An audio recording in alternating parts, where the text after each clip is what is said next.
বন্ধুরা, আজকের গল্প সাত ভাই চম্পা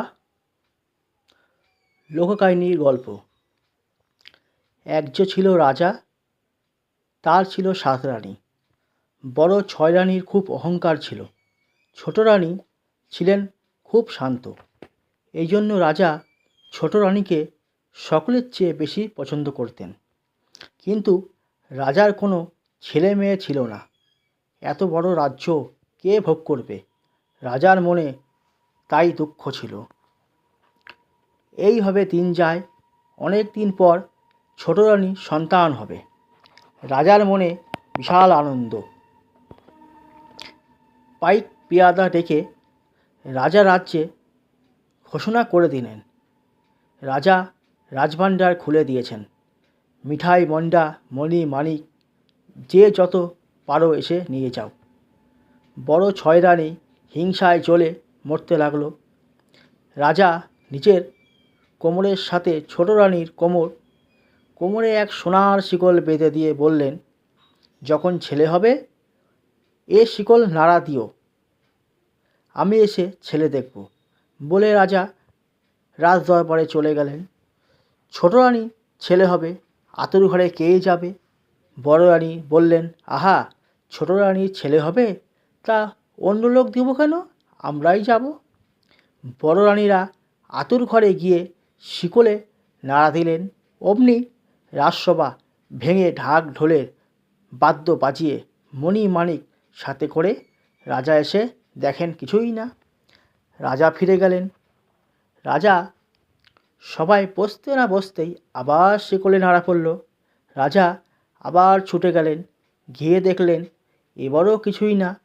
মনের কষ্টে রাজা রাগ করে বললেন, ছেলে না হতে আবার শিকল নাড়া দিলে আমি সব প্রাণীকে কেটে ফেলব। বলে রাজা চলে গেলেন।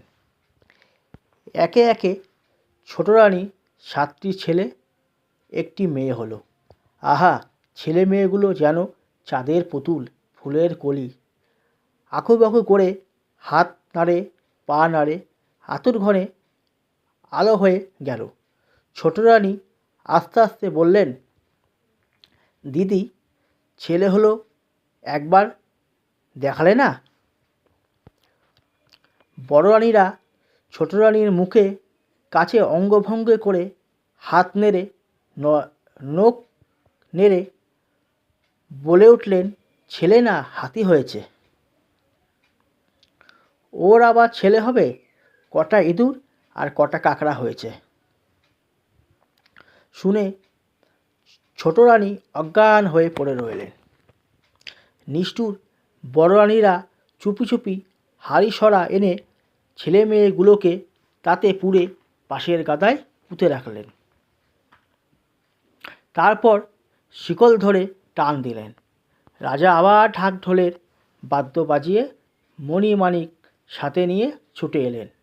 বড় রানীরা হাত মুছে মুখ মুছে তাড়াতাড়ি করে কতগুলো ব্যাঙের ছানা, ইঁদুরের ছানা এনে দেখালেন। দেখে রাজা রাগ হয়ে ছোট রানীকে রাজপুরী থেকে বের করে দিলেন। বড় রানীদের মুখে আর হাসি থামে না, পায়ের মলের বাজনা থামে না। সুখের কাঁটা দূর হলো। বড় রানীরা মনের সুখে ঘরকন্যা করতে লাগলেন। ছোট রানী ঘুঁটে কুড়ানি দাসী হয়ে পথে পথে ঘুরতে লাগলেন। এমন করে দিন যায়। রাজার মনে সুখ নেই, রাজার রাজ্যে সুখ নেই। রাজপুরী খা খা করে, রাজার বাগানে ফল ফোটে না, ফুল ফোটে না। একদিন মালি এসে বললেন, মহারাজ, ঘর সাজানোর জন্য ফুল পাই না, তবে আজ 5 গাদার ওপরে 7 চাপা একটু পারুল গাছে টুলুলটে 7 চাপা আর পারুল ফুটে আছে। রাজা বললেন, তবে সেই ফুল আনো, ঘর সাজাবো। মালি ফুল আনতে গেল। মালিকে দেখে পারুল গাছের পারুল ফুল, চাপা ফুলকে ডেকে বলল, 7 ভাই চম্পা জাগরে।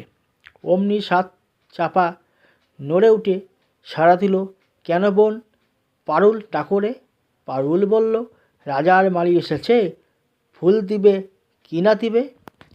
সাত চাপা তুর তুর করে উপরে উঠে গিয়ে ঘাড় নেড়ে বলতে লাগলো, না দিব না, না দিব না। ফুল উঠব শতেক দূর, আগে আসুক রাজা, তবে দেব ফুল। দেখে শুনে মালিক অবাক হয়ে গেল। ফুলের সাজি ফেলে দৌড়ে গিয়ে রাজার কাছে খবর দিল। আশ্চর্য হয়ে রাজা এবং রাজসভার সকলে সেখানে আসলেন। রাজা এসে ফুল তুলতে গেলেন, অমনি পারুল ফুল চাপা ফুলকে ডেকে বলল, সাত ভাই চম্পা জাগরে। চাপারা উত্তর দিল, কেন বোন, পারুল ডাকরে? পারুল বলল, রাজা এসেছে, ফুল দিবে কি না দিবে? চাপারা বলল, না দিব না, দিব না ফুল। উঠুক শতেক দূর, আগে আসুক রাজার বড় ছয় রানী, তবে দেব ফুল। বলে চাপা ফুলেরা আরও উঁচুতে উঠল। রাজা বড় রানীকে ডাকলেন। বড় রানীর মল বাজাতে বাজাতে এসে ফুল তুলতে গেল।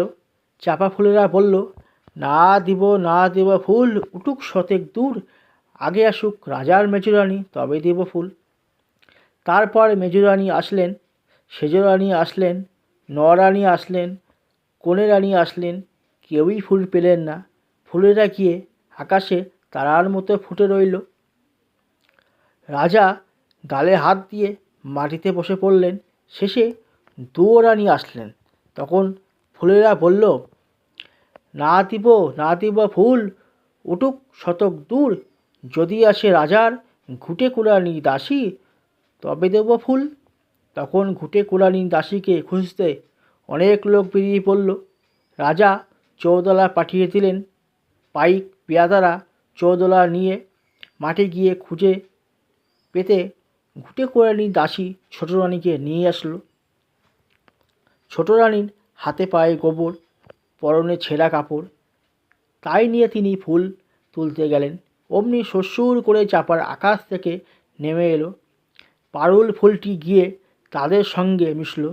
ফুলের মধ্যে হতে সুন্দর সুন্দর চাঁদের মতো সাত রাজপুত্র এক রাজকন্যা মা মা বলে ডেকে ঝোপঝোপ করে ঘুটে কুড়ানি দাসী ছোট রানীর কোলে কাঁধে ঝাঁপিয়ে পড়ল।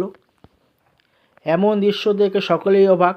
রাজা চোখ দিয়ে ঝরঝর করে জল গড়িয়ে পড়ল। বড় রানীরা ভয়ে কাঁপতে লাগলো। রাজা তখনই বড় রানীদের কেটে পুঁতে রাখার নির্দেশ দিলেন।